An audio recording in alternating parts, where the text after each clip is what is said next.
दोस्तों स्टडी 91 के online platform में आप सभी का बहुत बहुत स्वागत है। दोस्तों आज आप सभी के समक्ष इंडियन ज्योग्राफी के अपने अगले लेक्चर को लेकर हाजिर हूं। आज हमारा 408 नंबर का लेक्चर है। अगर ज्योग्राफी की बात करेंगे, केवल भारत के भूगोल की बात करेंगे तो आज हमारा 78 नंबर का लेक्चर है, क्योंकि 331 नंबर से दोस्तों एक क्लास हम लोगों ने पढ़ना शुरू किया था और अभी तक ये ज्योग्राफी समाप्त नहीं हुआ। बहुत विस्तार से हम लोग चर्चा कर रहे हैं और चर्चा करते करते हम लोग आ चुके हैं पशुपालन वाले चैप्टर पर। ये पशुपालन का आखिरी वीडियो है। कुछ इंपॉर्टेंट सवाल जो है बचे रह गए थे तो हमने कहा एक बार चर्चा कर लेते हैं। ठीक है, आपके सामने यहाँ स्क्रीन पर दिख रहा होगा सवाल कि प्राकृतिक रेशम उत्पादन में भारत का स्थान कौन सा है, या मैं कहूं कि विश्व में पहला स्थान किसका है। ठीक है, या फिर अगला सवाल आ जाए कि भारत में कितने टाइप के रेशम पाए जाते हैं, कौन से राज्य में किस प्रकार का रेशम उत्पादन होता है। ठीक है, रेशम कीट के लार्वा को क्या कहा जाता है, हॉलिस्टीन और रेड ये दोस्तों किस जानवर से संबंधित है, साहिवाल गाय की नस्ल दोस्तों कहां पाई जाती है, भारतीय भैंस की एक नस्ल है भदावरी, ये भदावरी कहां पाई जाती है, इनौजान नाम का दोस्तों पहला क्लोन ये किस जानवर का बनाया गया था, मनोरंजन के लिए दोस्तों कौन सी मुर्गी पालन किया जाता है। ठीक है, मनोरंजन के लिए कौन सी मुर्गी पालन किया जाता है, कितना प्यारा सवाल है। ठीक है, किस जगह का ऊंट दोस्तों संपूर्ण भारत में प्रसिद्ध है और सबसे ज्यादा दोस्तों गाय दूध देने वाली गाय कौन सी। इस तरह के बहुत ही बेहतरीन सवालों पर आज हम चर्चा करने वाले हैं। अगर आप क्लास देखेंगे तो निश्चित रूप से इन सभी सवालों का जवाब जो है आप बहुत अच्छे से पाएंगे। ठीक है, ध्यान दीजिएगा, स्टडी 91 के प्लेटफॉर्म से हमारा एक नया एप्लीकेशन लॉन्च हुआ है जिसका नाम है स्टडी 91 ऑफिशियल। इस एप्लीकेशन पर हमारे समस्त पेड कोर्स चल रहे हैं। बहुत कम प्राइस पर दोस्तों ये कोर्सेज लॉन्च किए गए हैं। आप चाहें तो डेमो देख सकते हैं, डेमो देखने के बाद आप कोर्स ज्वाइन कर सकते हैं। बहुत कम, मतलब समझिए 100 रुपए कम से भी दोस्तों इसकी फीस रखी गई है। मंथली फीस जो है 100 रुपए से कम। अब इससे ज्यादा आप क्या चाहते हैं बताइए मुझे। ठीक है, 100 रुपए महीना भी दोस्तों एक कोर्स का दाम नहीं है। इस रेंज में दोस्तों कोर्स लॉन्च किया गया, तो पहले एक बार आप एप्लीकेशन डाउनलोड कर लीजिए, आके देखिए, आपको खुद ही पता चल जाएगा। ठीक है, स्टार्ट किया जाए आज के सवालों को। चलिए पढ़ना शुरू करते हैं। आज की क्लास देखेंगे तो पूरे 12,240 सवाल दोस्तों आपके तैयार हो जाएंगे। ठीक है, तो सवाल क्या दे रहा है, लिख रहा है कि प्राकृतिक रेशम के उत्पादन में भारत का दोस्तों कौन सा स्थान है। तो सबसे पहले हम बात कर लेते हैं दोस्तों पहला स्थान किसका है, तो याद रखेगा पहला स्थान चीन का है। ठीक है, और दूसरा स्थान दोस्तों किसका है, तो याद रखेगा भारत का। तो इस प्रकार दोस्तों ये जवाब आपका क्या हो जाएगा दोस्तों, भारत की रैंक क्या है दोस्तों, सेकंड रैंक है।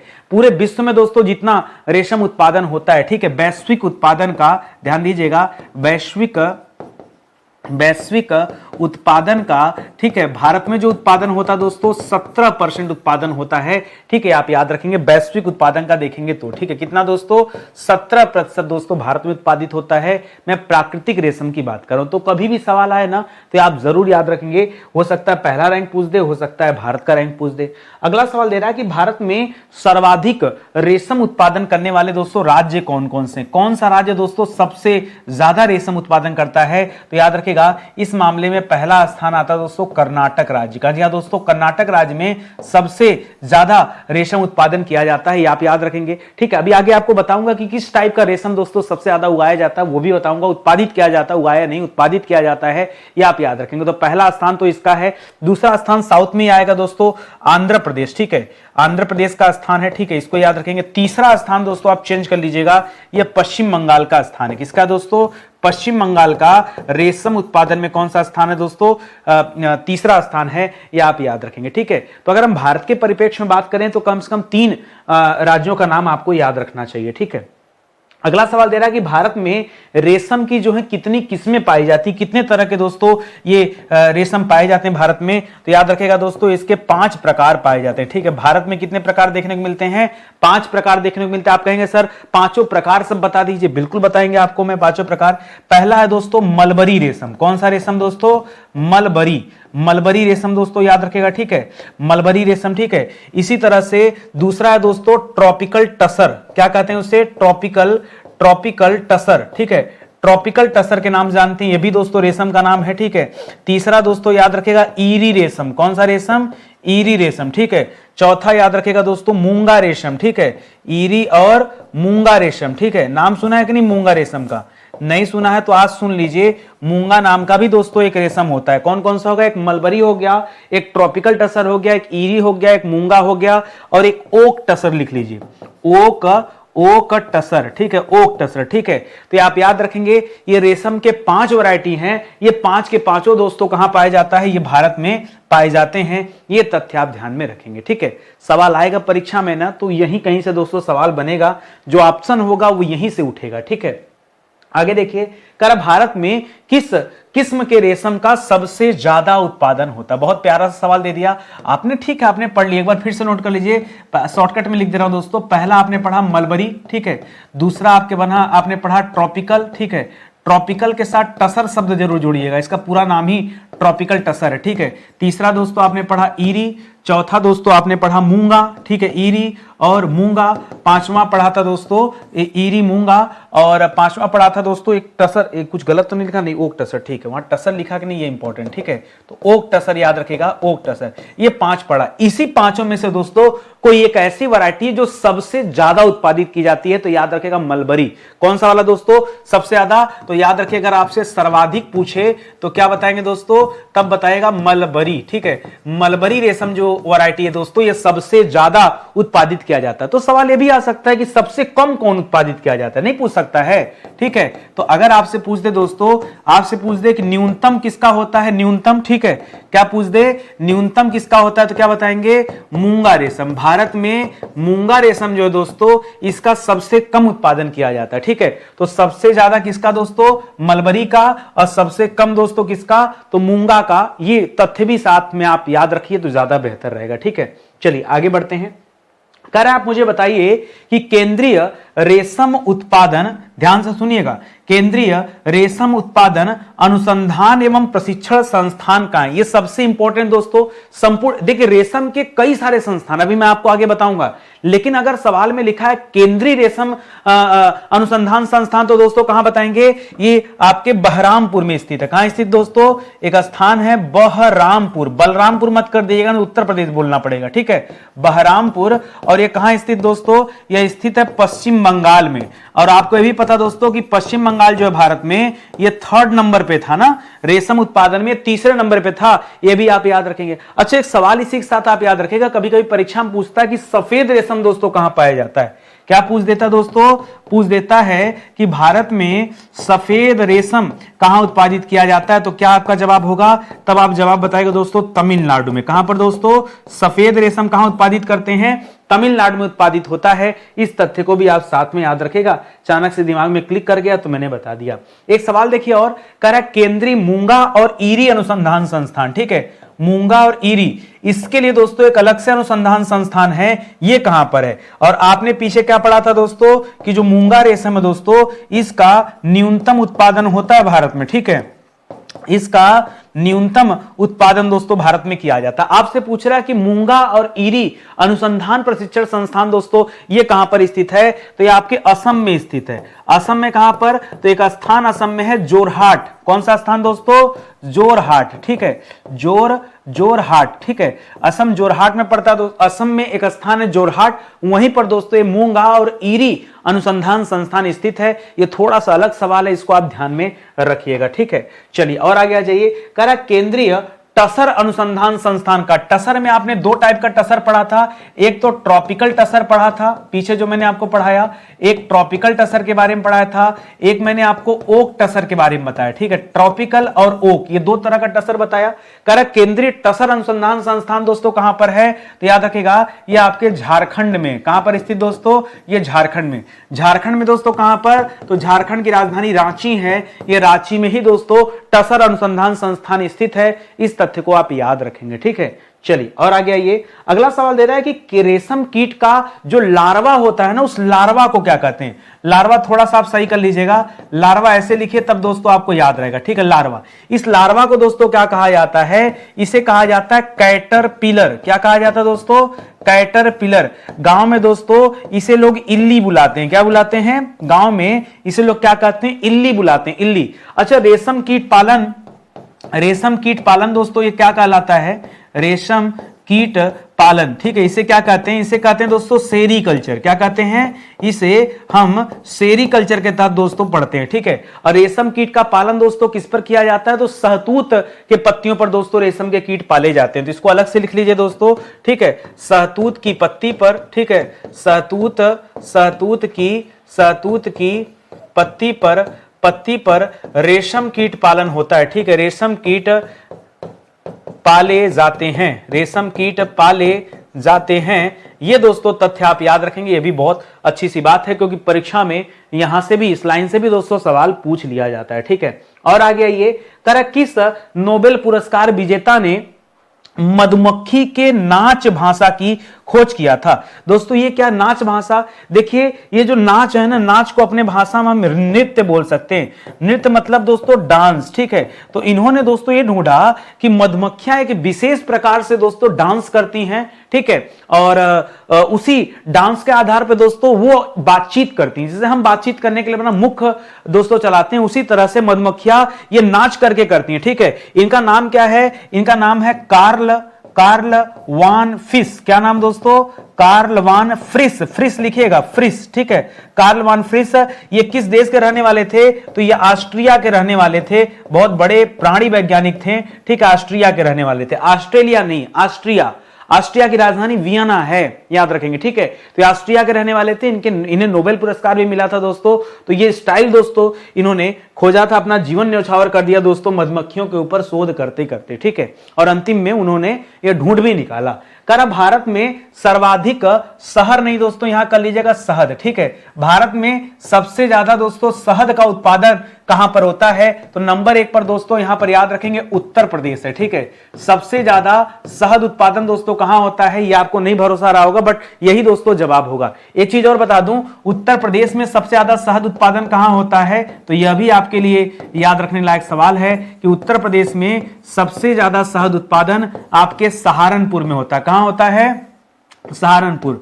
और जो सहारनपुर दोस्तों ये सर्वाधिक उत्तरी जिला है, उत्तर प्रदेश का सर्वाधिक उत्तरी जिला दोस्तों कौन सा है, तो दोस्तों ये सहारनपुर है। सबसे ज्यादा उत्तर में ये सहारनपुर पड़ता है, ठीक है, इसको याद रखेंगे। यहीं पर सबसे ज्यादा शहद का उत्पादन होता है। तो नंबर 1 पर दोस्तों उत्तर प्रदेश को याद रखेगा। नंबर 2 पर दोस्तों पश्चिम बंगाल को याद रखेगा। जी हां, नंबर 2 पर पश्चिम बंगाल को आपको याद रखना है। पश्चिम बंगाल शहद उत्पादन में दूसरे स्थान पर है, और पंजाब राज्य जो है दोस्तों तीसरे स्थान पे है। तब बाद में जाके दोस्तों बिहार और मध्य प्रदेश का नंबर आता है, ठीक है। तो पहला, दूसरा, तीसरा स्थान दोस्तों कम से कम आपको यहां याद होना चाहिए। करा शहद में, शहर नहीं होगा दोस्तों, बाई मिस्टेक हो गया है। करा शहद में शर्करा की मात्रा, जल की मात्रा और एंजाइम की मात्रा क्रमशः दोस्तों कितनी कितनी होती है, ये आप बता दीजिए, ठीक है। किसका किसका, तो शर्करा और जल और एंजाइम, ठीक है। तो अगर आपने शहद यहां लिया है तो शहद में देखिए कुल 3 चीजों के बारे में पूछ रहा है। शर्करा, ठीक है, शर्करा की मात्रा, शर्करा और जल। दूसरा पॉइंट क्या दोस्तों, शर्करा प्लस जल की मात्रा प्लस दोस्तों एंजाइम की मात्रा, ठीक है। ये 3 चीजें दोस्तों यहां पे दी गई हैं। तो याद रखेगा, कभी आप शहद देखेंगे तो उसमें पानी कम पाएंगे, ठीक है। आपको लग रहा होगा कि पानी से बना, नहीं, पानी बहुत कम होता है, क्योंकि इतना ज्यादा गाढ़ा होता है। तो इस आधार पे आप देखेंगे तो पानी बहुत कम पाया जाता है। तो 17% दोस्तों लगभग पानी पाया जाता है, ठीक है। और इस शहद में एंजाइम और शर्करा को लेंगे तो सबसे ज्यादा दोस्तों किसकी मात्रा होती है, इस शर्करा की मात्रा सबसे ज्यादा होती है। जितना हमारे यहां नाइट्रोजन है, नाइट्रोजन वैसे हम पढ़ते हैं 71%, ठीक है, नहीं 78%, ठीक है, क्योंकि 21% ऑक्सीजन है, फिर बाकी बचा हुआ उसमें अन्य गैस आ जाते हैं। तो ये आसान है याद करना। तो 78 और 17 जोड़ दीजिए, तो 78 में 10 जोड़ देंगे तो कितना हो जाएगा, 88 हो जाएगा। और 88 में 7 जोड़ देंगे तो 95 हो जाएगा। बाकी दोस्तों 5% में दोस्तों क्या पाया जाता है, एंजाइम पाया जाता है। तो इसको याद रखेंगे, ठीक है। तो इस तरह से आप थोड़ा सा इसको जो अपने दिमाग में रखेंगे तो आंसर मिल जाएगा। साहिवाल, आप सभी जानते हैं दोस्तों कि साहिवाल किससे संबंधित है, यह गाय की एक नस्ल का नाम है, ठीक है। कह रहा साहिवाल जो गाय है ये कहां पाई जाती है। एक्चुअली साहिवाल नाम का एक जिला है जो पंजाब में पड़ता है, लेकिन भारत वाले पंजाब में नहीं, पाकिस्तान में। पंजाब का वो हिस्सा जो बंटवारे के समय पाकिस्तान में चला गया था, ये उस जगह पे दोस्तों साहिवाल गाय पाई जाती। तो अगर मूल रूप से देखेंगे तो दोस्तों ये वहीं की है। तो इसको नोट कर लीजिए आप, ठीक है, कि पाकिस्तान के पंजाब प्रांत, ठीक है, पाकिस्तान के पंजाब प्रांत पंजाब प्रांत के साहिवाल जिला, ठीक है, साहिवाल जिला में दोस्तों यह गाय की एक विशेष वैरायटी है, इसीलिए इसे हम साहिवाल के नाम से जानते हैं, ठीक है। रंग दोस्तों इस गाय का कैसा होता है, तो हल्का लाल भूरा होता है, ठीक है। कैसा होता है दोस्तों, लाल या फिर भूरे रंग की दोस्तों यह गाय होती है, ये इसका रंग है दोस्तों, इसको याद रखेंगे, ठीक है। अच्छा, अगर हम बात करें दोस्तों कि यह कहां पाई जाती है, तो खास करके उत्तर भारतीय राज्यों में, ठीक है, उत्तर भारतीय राज्य में यह ज्यादातर देखने को मिलती है, ठीक है। पाकिस्तान से आएगी तो यहीं मिलेगी ना उत्तर भारतीय राज्यों में, और उत्तर भारतीय राज्यों में कहां कहां पर, तो जैसे वहीं बगल में पंजाब है, वहां पर ये गाय देखने को मिलती है, बगल में हरियाणा है वहां मिल जाती है, बगल में दोस्तों राजस्थान है वहां भी दोस्तों यह गाय मिल जाती है साहिवाल। बाकी खरीदने वाले तो गाय लेकर हर जगह आते हैं, बट जो ज्यादा पाई जाती है वो इन्हीं क्षेत्रों में दोस्तों ज्यादा पाई जाती है, तो ये तथ्य आप यहां पे ध्यान में रखेंगे, ठीक है। और आगे आ जाइए, करा गुजरात में तथा महाराष्ट्र में गाय की कौन सी नस्ल पाई जाती है, गाय की कौन सी नस्ल दोस्तों गुजरात और महाराष्ट्र में दोस्तों पाई जाती है, कहां कहां पर, गुजरात और महाराष्ट्र में, ठीक है। देखिए अगर आप शेर की बात करते हैं ना, शेर की अगर बात करते हैं तो शेर में दोस्तों एक गिर का नाम सुने, गिर में दोस्तों एशियाई शेर पाए जाते हैं, ठीक है। गिर में क्या पाए जाते हैं, गुजरात के गिर नामक स्थान पर एशियाई शेर पाए जाते हैं। ये जो गिर है ना, ये गिर याद रखेगा, यहां पर गिर गाय की भी एक नस्ल है और इसी गुजरात और महाराष्ट्र वाले में पाई जाती है, तो याद रखेंगे, ठीक है। तो यहां पर दोस्तों याद रखेंगे यह गिर नस्ल जो है, ठीक है। अच्छा, कई बार आपके मन में आता होगा जर्सी, कई बार सर हमारे यहां जर्सी गाय बोला जाता है, ये जर्सी गाय सर क्या है, तो जर्सी विदेशी गाय को कहा जाता है, ठीक है। ये अपने देश वाली नहीं होती है, ठीक है, ये विदेशी गाय जो होती हैं ये उनकी नस्ल होती दोस्तों, ये जो जर्सी हम कहते हैं, जर्सी हमारे यहाँ की नहीं होती है, विदेशी होती हैं, इसे ध्यान में रखेंगे। अगला है कि भारतीय गाय की, भारतीय नहीं होता दोस्तों, भारतीय, ठीक है, भारतीय गाय की राठी नस्ल, ठीक है। राठी नस्ल दोस्तों ये किस क्षेत्र से संबंधित है, तो रा से राठी और रा से राजस्थान आप याद रखेंगे, तो यह राजस्थान से संबंधित है, ठीक है। राठी नस्ल दोस्तों कहां पाई जाती है, यह राजस्थान में। अच्छा, मान लीजिए पूछ दे कि राजस्थान में किस जगह पे दोस्तों, तो खास करके जो पश्चिमी राजस्थान है, ठीक है, जो पश्चिमी राजस्थान है यह वहां पाई जाती है। जैसे पश्चिमी राजस्थान में आपने गंगानगर का नाम सुना होगा, आपने बीकानेर का नाम सुना होगा, आपने जैसलमेर का नाम सुना होगा, जैसलमेर का नाम सुना होगा, ठीक है, जैसलमेर का नाम सुना होगा। तो ये जो स्थान दोस्तों यहां पर कौन सी गाय पाई जाती है, गाय की राठी नस्ल देखने को मिलती है, ये तथ्य आप ध्यान में रखेंगे। ये बहुत डीप दोस्तों मैं आपको पढ़ा रहा हूं, मुझे बहुत अच्छे से मैं जानता हूं कि आप कितना ज्योग्राफी पढ़े हैं, या आपने कहीं अगर पैसे भी जमा किया है, कहीं कोचिंग की है, तो वहां कितने स्तर पे पढ़ाए जाते हैं सब मुझे पता है, ठीक है। तो बेहतर आपके लिए है कि जितना जल्दी इस वीडियो को देखेंगे उतना बढ़िया कंटेंट आपका जो है तैयार होगा, ठीक है। और आगे आ जाइए, अगला सवाल दे रहा है रेड सिंधी गाय, ये सिंधी है दोस्तों, यहां पे करा रेड सिंधी गाय जो दोस्तों ये किस क्षेत्र में पाई जाती है, तो ये पाकिस्तान के सिंध क्षेत्र से आई हुई है, ठीक है। यह पाकिस्तान के सिंध क्षेत्र से दोस्तों यह आई हुई है, इसीलिए इसे सिंधी के नाम से भी जाना जाता है। एक तो इसे आप लिखेगा रेड सिंधी, इसीलिए इसको बोलते हैं, यह भी दोस्तों लाल भूरे रंग की होती है, इसीलिए दोस्तों इसे रेड सिंधी के नाम से बुलाया जाता है, ठीक है। ये तथ्य आप याद रखेंगे। एक बात और ध्यान दीजिएगा, ये जो क्लास आप देख रहे हैं ना, इस क्लास में अब तक मैं बहुत सारे विषय को पढ़ा चुका हूं। एक बार मैं जानकारी देना चाहूंगा आपको, थोड़ा सा समय दीजिए मुझे, ज्यादा नहीं, बस 20-30 सेकंड की बात है। देखिए मैंने आपको एंशिएंट हिस्ट्री पढ़ाया इसी सीरीज में, जो आज आप दोस्तों पढ़ रहे हो 408 नंबर की क्लास ना, ये क्लास दोस्तों 331 नंबर से शुरू हुई थी और तब 408 तक आई है, अभी समाप्त नहीं हुआ, अभी ज्योग्राफी चल रहा है, ठीक है। तभी मैंने आपसे कहा कि आज हमारा 78 नंबर का लेक्चर है। थोड़ा सा पीछे चलेंगे तो 231 नंबर से लेकर के 330 नंबर तक मैंने वर्ल्ड ज्योग्राफी पढ़ाया है पूरे 100 लेक्चर में, आप देख सकते हैं। थोड़ा और पीछे आएंगे तो 151 से लेकर 230 लेक्चर तक में, यानी 80 लेक्चर में मैंने आपको संविधान भी पढ़ा दिया। ये विषय पूरी तरह से दोस्तों समाप्त हो गए हैं, आप अपना मन लगा के पढ़ सकते हैं। इसी तरह और थोड़ा पीछे चलेंगे तो 92 नंबर से लेकर के 150 नंबर तक मॉडर्न हिस्ट्री, और 46 से लेकर के 91 तक में मिडावल हिस्ट्री, और 1 से लेकर 45 तक में एंशिएंट हिस्ट्री मैंने आपको पढ़ाया है, ठीक है। तो अब तक दोस्तों 12,000 से अधिक आपको पढ़ाया जा चुका है। तो आप आइए दोस्तों, अपना भविष्य संवारिए, क्योंकि ये सब क्लास दोस्तों पूरी तरह से निःशुल्क दिया जा रहा है। अब इससे ज्यादा मेहनत मैं क्या करूं मुझे नहीं समझ में आ रहा है, आप सोच लो, ठीक है। इतना अच्छा अगर पढ़ाया गया और एक बार भी अगर आपने पूरा पढ़ना शुरू किया ना तो हर विषय बहुत बढ़िया से आपका तैयार हो जाएगा, क्योंकि बहुत सारे विषय जो मेन है सब्जेक्ट वो तो सब समाप्ति हो चुका है। ठीक है, चलिए आगे आते हैं। करा थारपाकर। थारपाकर गाय दोस्तों ये कहां पाई जाती है? ठीक है, थारपाकर गाय दोस्तों ये भारत में किस क्षेत्र से संबंधित है? तो खास करके जो थारपाकर है सबसे ज्यादा दूध देने के लिए दोस्तों जानी जाती है। ठीक है, और ये भी वहीं पश्चिमी राजस्थान से ही संबंधित है। ठीक है, यह कहां संबंधित है? यह भी पश्चिमी राजस्थान से ही संबंधित है। पश्चिमी राजस्थान में खास करके दोस्तों जैसलमेर वाला एरिया हो गया, जैसलमेर हो गया। इधर आपका थोड़ा सा और नीचे की तरफ आएंगे तो जोधपुर मिल जाएगा। जैसलमेर और जोधपुर जो है दोस्तों यहां पर पाई जाती है। इसी गाय को, इसी थारपाकर को हम अलग अलग नाम से जानते हैं। कहीं कहीं पे इसे सफेद सिंधी बुलाते हैं। क्या बुलाते हैं? सफेद सिंधी भी कहा जाता है। तो कंफ्यूज नहीं होना है। मान लीजिए आज थारपाकर दे दिया, कल आपसे परीक्षा में थारपाकर न पूछ करके क्या दे दे? सफेद सिंधी दे दे, तो क्या आप कंफ्यूज होंगे? सफेद सिंधी वही है जो पश्चिमी राजस्थान में खासकर पाई जाती है, तो इसे आप याद रखेंगे। ठीक है, कभी कभी दोस्तों इसे कच्छी के नाम से भी कहा जाता है, कच्छी बोल देते हैं। ठीक है, कच्छी, लोकल लैंग्वेज में कच्छी भी बुलाया जाता है। ठीक है, तो इसे भी आप ध्यान में रखेंगे। आगे आइए, करा भारतीय भैंस की एक नस्ल है दोस्तों भदावरी नस्ल। ठीक है, करा जो भदावरी है ये किस क्षेत्र में पाई जाती है? भदावरी नस्ल दोस्तों कहां पाई जाती है? तो आप इसे याद रखेगा, ये पाई जाती है दोस्तों, यही लिख लीजिए, 2-3 बनाना है। ठीक है, ऐसे कर लीजिए।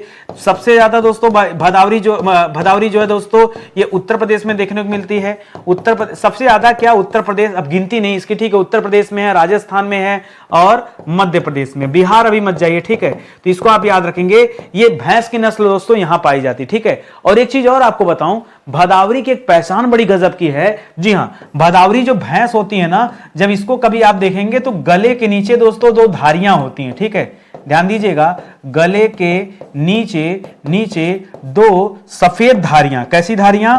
भैंस तो काली होती है लेकिन 2 सफेद धारियां देखने को मिलती है। ठीक है, इन्हीं धारियों को दोस्तों जनेऊ कहा जाता है। कि इस भैंस ने क्या पहना हुआ है? जनेऊ पहना हुआ है। हाँ, नहीं जानते तो जानिए, कभी देखिएगा उनका जो गले के नीचे ना, मुंह से नीचे ऐसे जो हिस्सा होता है, ठीक है, वहां देखेंगे तो नीचे की तरफ 2 सफेद धारियां नजर आएंगी। ये भदावरी वाले भैंस की दोस्तों पहचान है, इसको आप ध्यान दीजिएगा। तो कभी कभी कहा जाता है कि भैंसिया क्या पहनी हुई है? कंठमाला पहनी हुई है। अपने अपने भाषा में कोई कहता जनेऊ पहनी हुई है। इस तरह से लोग जो है अलग अलग बातें बताते हैं। ठीक है, और आगे आइए, करा दिल्ली तथा हरियाणा। दिल्ली हरियाणा दोस्तों, ऐसे हरियाणा और पंजाब 2 ऐसा जगह जहां बहुत ज्यादा मात्रा में दोस्तों इनका पालन किया जाता है। करा दिल्ली तथा हरियाणा में प्रचलित भारतीय भैंस की नस्ल दोस्तों कौन सी है? तो याद रखेगा, यहां पर जो भैंस पाई जाती है इसे मुर्रा बुलाते हैं। क्या बुलाते हैं? मुर्रा। कौन सी भैंस दोस्तों? मुर्रा भैंस कहा जाता है। अब मुर्रा भैंस की पहचान पता क्या है? इसकी पहचान है कि इसकी सींग दोस्तों जलेबी की तरह होती है। सींग कैसी होती है दोस्तों? जलेबी की तरह होती है। जलेबी, सर जलेबी मतलब देखिए ऐसे सींग होती है, ऐसे घूम के मुड़ी होगी, ऐसे होती है सींग। ठीक है, ऐसे जब सींगियां ऐसे जलेबी की तरह मुड़ जाए ना गोल सा, तो उसे जलेबी की तरह सींग वाली कहते हैं। ये मुर्रा भैंस की पहचान है। आप तो पढ़ने लिखने वाले लोग, ठीक है, शहर में रहते हैं, गांव का पता नहीं, लेकिन इसी तरह छोटी छोटी बातों से बहुत कुछ आपको पता चल जाएगा। कल को कहीं जाएंगे, जब बताएंगे किसी को ना, तो लोग जो है आपकी बात से आश्चर्यचकित होंगे कि बबुआ आप तो रहते नहीं गांव में, लेकिन आपको बड़ी बात पता है यहाँ की। ठीक है, तो पढ़िए, पढ़ने से सब पता चलेगा। ठीक है, करा गुजरात। देखिए गुजरात तो दे दिया, लेकिन अगर गाय के बारे में पूछता तो मैं बता देता दोस्तों आपको कि गाय में यहां पर गिर नस्ल पाई जाती है। गाय की कौन सी नस्ल दोस्तों? गाय की गिर नस्ल यहां पाई जाती है। और केवल यही नहीं दोस्तों, हम कहते हैं महाराष्ट्र में भी दोस्तों गाय की कौन सी नस्ल पाई जाती है? तो गिर नस्ल पाई जाती है। लेकिन बात दोस्तों भैंस की है तो मामला थोड़ा अलग है। करा गुजरात क्षेत्र में प्रसिद्ध भारतीय भैंस की नस्ल कौन सी पाई जाती है? तो यहां पे 2 नस्ल है दोस्तों। एक नस्ल है जाफराबादी। कौन सी है दोस्तों? एक नस्ल का नाम है जाफराबादी और दूसरी नस्ल का नाम है सूरती। सूरत यहीं पड़ता है ना गुजरात में, वहीं से याद रखेगा, सूरत से याद रखेगा सूरती। सूरती नस्ल दोस्तों ही पाया जाता है। और जो सूरती होती है नस्ल, इसका जो सींग होता है दोस्तों, इसका जो सींग होता है, ठीक है, ये जो सींग होता है ये हाशिए की तरह होता है। किसके तरह दोस्तों? यह हाशिए की तरह होता है, ऐसे। ठीक है, ऐसे एकदम ऐसे चोखार जैसा हाशिया देखते होंगे ना, ऐसे हाशिया होता है। दिखाए, मैं बना दूं हाशिया एक बार। ये ऐसे होता है ना हाशिया, ये देखिए, ये हाशिया का चित्र। ठीक है, तो यहां भैंस की सींग भी दोस्तों ऐसी होती है, हाशिया टाइप की होती है, जबकि मुर्रा वाले में आपने क्या देखा, वहां जलेबी की तरह सींग पाई जाती है। ठीक है, तो ये सारे छोटी छोटी बातें हैं, इनको आप ध्यान में रखेंगे। कह रहा महाराष्ट्र क्षेत्र में प्रसिद्ध भारतीय भैंस की नस्ल कौन सी है? तो अगर यहां दोस्तों गाय के बारे में पूछता तब आप क्या बता देते? तब आप बता देते कि यहां पे गाय की गिर नस्ल देखने को अधिक मिलती है। लेकिन अभी का मामला दोस्तों भैंस का है कि महाराष्ट्र में कौन सी भैंस की नस्ल दोस्तों सबसे ज्यादा पाई जाती है? तो यहां भी दो याद रखेगा, एक का नाम है नागपुरी जो खास करके नागपुर वाले बेल्ट में मिलती है, और एक भैंस है दोस्तों जिसे हम बुलाते हैं एलिचपुरी। नागपुरी और एलिचपुरी ये दो हैं, इनको याद रखेंगे। ठीक है, अच्छा भैंस के बारे में बात हो ही रहा तो एक चीज और याद रखेगा, भैंस के लिए जो क्लोन बनाया गया था वो गरिमा नाम से दोस्तों क्लोन बना था। ठीक है, भैंस का नाम सा दो क्लोन बना था, भैंस के लिए दोस्तों एक क्लोन बना जिसका नाम क्या पड़ा था दोस्तों? गरिमा क्लोन बना था। तो ये तथ्य भी आप याद रखिएगा। ठीक है, चलिए आइए आगे चलते हैं। करा हिमाचल प्रदेश में प्रचलित बकरी की दोस्तों किस्म बताना है, गाय नहीं। अब गाय को छोड़िए, हिमाचल प्रदेश में बकरी की वैरायटी बताइए। हिमाचल प्रदेश में एक चंबा घाटी सुना है ना, तो याद रखेगा, उसी से याद रखेगा, एक यहां पर चंबा नाम की बकरी की नस्ल पाई जाती। हाँ, किस नाम की? चंबा नाम की। और दूसरा दोस्तों याद रखेगा गड्डी नाम की। चंबा और गड्डी नाम की दोस्तों ये क्या होती हैं? बकरी की नस्ल है। ठीक है, जनरली हम लोग गाय भैंस के बारे में तो पढ़ते हैं, लेकिन बकरी के नस्ल के बारे में हमको जानकारी नहीं होती है। तो मेरी क्लास में सब जना मैं आपको बताऊंगा। ठीक है, और वैसे भी दोस्तों गरीबों की गाय किसे कहते हैं बताइए? गरीबों की गाय। ठीक है, गरीबों की गाय किसे कहते हैं दोस्तों? तो याद रखेगा बकरी को ही कहा जाता है। ठीक है, क्योंकि गरीब दोस्तों गाय रख नहीं सकता, गाय को पालना उसको खिलाना पिलाना थोड़ा महंगा होता है गरीबों के लिए। ठीक है, तो ऐसे में वे बकरी पालन ही करते हैं। कर बकरी की जो बीटल नस्ल है दोस्तों, नहीं सुना होगा आपने, आज मैं बताता हूं आपको इसके बारे में। बकरी की बीटल नस्ल दोस्तों ये किस क्षेत्र से संबंधित है? बीटल दोस्तों कहां पाई जाती है? तो ये खास करके दोस्तों पंजाब और हरियाणा में देखने को मिलती है। ठीक है, जो बीटल नस्ल है ये कहां मिलती है दोस्तों? पंजाब और हरियाणा, ये दो जगह पे दोस्तों बकरी की बीटल नस्ल मिलती है, इसको याद रखेंगे। और ये जो बकरी की बीटल नस्ल है ना, ये भी अपने यहां की नहीं, ये मूलतः दोस्तों पाकिस्तान की है। ये मूलतः कहां की है? ये मूलतः पाकिस्तान की है। पाकिस्तान में दोस्तों लाहौर की है, इसीलिए दोस्तों कभी कभी इसे हम क्या कह देते हैं? इस बीटल नस्ल को हम लाहौरी बकरी भी कहते हैं। क्या कहते हैं? इसी को लाहौरी बकरी के नाम से भी दोस्तों जाना जाता है, लाहौरी बकरी। ठीक है, तो परीक्षा में आ जाए तो परेशान मत होइएगा कि लाहौरी बकरी सर ये नया नाम कहां से मिल गया, ये यहीं से मिला है। ठीक है, जो बीटल नस्ल है ये इसी को लाहौरी कहते हैं। अगला सवाल देखिए, करा बकरी की जो बर्बरी नस्ल है दोस्तों ये किस क्षेत्र में प्रचलित है? देखिए जो मांस बिकता है ना बाजार में, जो मांस बिकता है ये दोस्तों बर्बरी नस्ल ही होती है। और इसके बारे में आपको बताऊं, आप हैरान हो जाएंगे, जब इस बर्बरी नस्ल की बकरी में का जन्म होता है। ठीक है, बर्बरी नस्ल की बकरी का दोस्तों जब ये जन्म होता है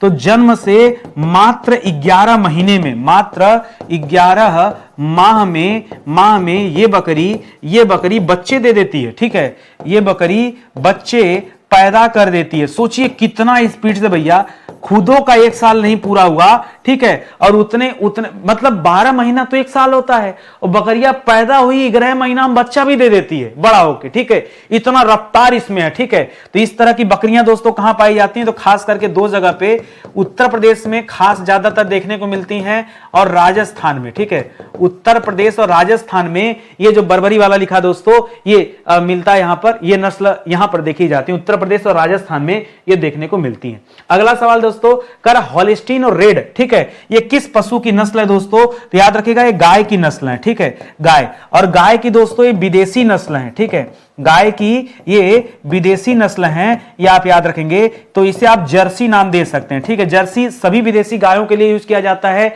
याद रखेंगे। हॉलिस्टीन जो है दोस्तों याद रखिएगा सर्वाधिक दूध देने वाली गाय। ठीक है, सर्वाधिक दूध देने वाली गाय है दोस्तों, ये आप याद रखेंगे। सबसे ज्यादा दूध देने वाली गाय दोस्तों कौन सी है?